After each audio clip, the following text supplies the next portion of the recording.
Hey late nighters, it's Danny here again with another episode of Don't Just Strum It. This week I'm going to pull apart one of my all-time favourites, Lay Your Love on Me by Roachford. Not by Racy, by Roachford. We talked about life and we talked about love. Roachford, a UK pop group. Fantastic. Oh, you know you got to come on, lay your love on me. Andrew Roachford, still kicking it Oh, now. I'm tired of asking you, girl. Come on, lay your love on me. Hey, baby. So tonight I want to talk about four things. I want to talk about that intro. So important to get the intro right. You've got to get the audience's attention right at that outset. So I'm going to make the intro sound right. I want to talk about the chord voicings throughout. I want to talk about that keysy, stringsy line in the verse. And fourth is the solo. So let's do this super quick. And before we do, please jump on, give me a like down here. Please subscribe to my channel. There's stuff coming out every week, lessons. It's a whole mix of good gear. And give me a comment. Give me some feedback or a request, or just say hi from wherever you are in the world. All right, let's do this. For a start, the intro. The original version was in B flat, which isn't much of a guitar key, so I'm playing it in A, which is a fantastic guitar key, but you could just chuck a capo on the first fret if you want. So the original had a guitar line that was like...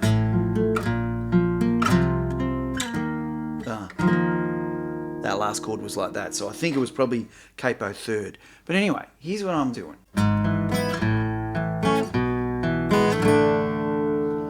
So what that is E over its third, A, E over B, and then just a D5 with a fifth in the bass. So that's the intro done. Chord voicings. You know, this song has a very long sustained D chord each time. It's like 2, 3, 4, 1, 2, 3, 4. So that's alright once or twice in the intro, but later on you got to have something to keep it rocking along. So while I'm sort of thumping it, I quite often put the little D major 7 in there. Another thing that's going on here is I play with a Boss OC3 octave pedal to double the bass down low. Now I've got it set on a poly setting, and I've got it to taper off around about here. So when I get to my second E note up the neck, it hasn't got much of an octave left on it. And the reason is, it just ends up a little bit rumbly and messy. So what I want is deep bass on my first octave of E, so I can have a root note on every chord, but not messing up the rest of the chords. Now, what that means for us playing here and now is that I can't have two notes in that lower octave at the same time. For instance, a full E chord like that is going to have these two notes clashing through the octave pedal. So to avoid that rumble, I play the E without that third note, without the the fifth in there, without that third finger. So the A string isn't getting much use, and that happens through a lot of my chord voicings. So my F sharp minor 7 in this song, I do it with my thumb over the top, nice and cheeky. My pinky on the 4th fret D string there, again nothing on the A string, and then I've got that old trick. Now that works pretty much throughout this song. It works in any song that's in A or E or indeed C or even G. But you don't want to do it in everything because it just gets old really quick.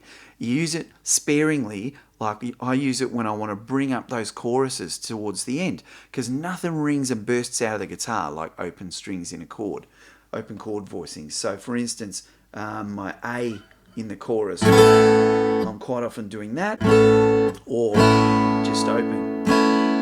E, I'm either doing that, or that, or that, or that, or maybe adding the second. For my D, I'm either just doing the 2 strings there, opening those up, major 7, major 7. So my point is, don't just strum, come on, laying love on me. Let's dress it up a bit. Let's move the chords around. The other thing with the chords is bring things up and down. Use muting. Bet you feel sometimes so that you can bring the song down and give it some light and shade. Then in the chorus, belt those open strings and get it all singing and really lift the song. Part number 3, the little keys line or whatever the instrument is in the verse. Gotta let yourself be free. I love doing this in songs. You pick a part that isn't on guitar traditionally, or it's on a second guitar and no one else is doing it like that. So you add a part in, you really lift the song and you keep the audience's attention by doing things like that. So basically it's a melody that goes over the F sharp minor chord. And what I've added to that in the D chord is just I've made it a 4th and just move that shape up because it becomes a major 7 up there. And then you can even bring it up there to the 9th and 10th. So D add 9 or to resolve back to your A. Now the guitar solo. The guitar solo in this song is sweet. It's a really clever little line. It's just... So it follows that vocal melody from the start of the song. So the way I play it is, I play the bass line from that intro, but playing the melody over it. So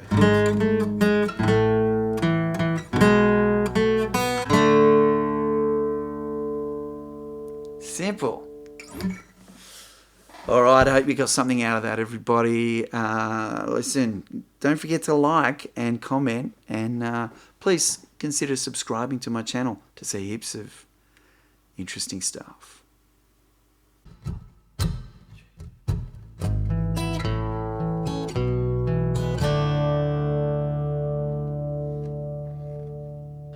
Oh, yeah.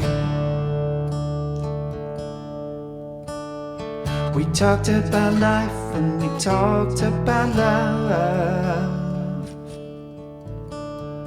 It gets to the point where the words ain't enough.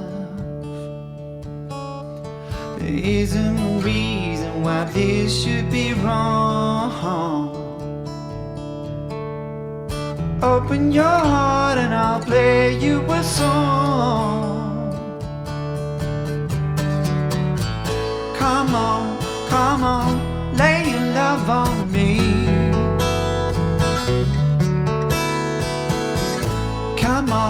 Come on, lay your love on me.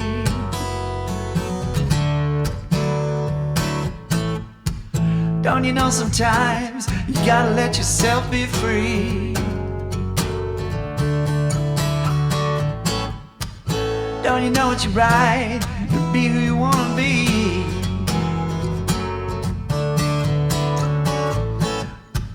Don't you know there's a whole world out there waiting for us to see?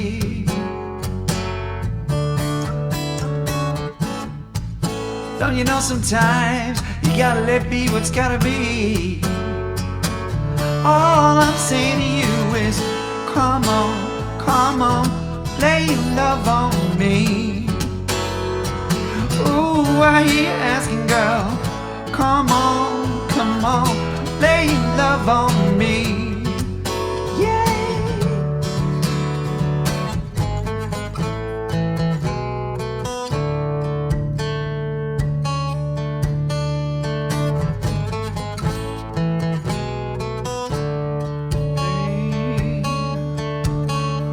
There isn't a reason why this should be wrong. Open your heart and I'll play you a song. Oh, you know you got to come on, lay your love on me. Ooh, I'm tired of asking you, girl, come on,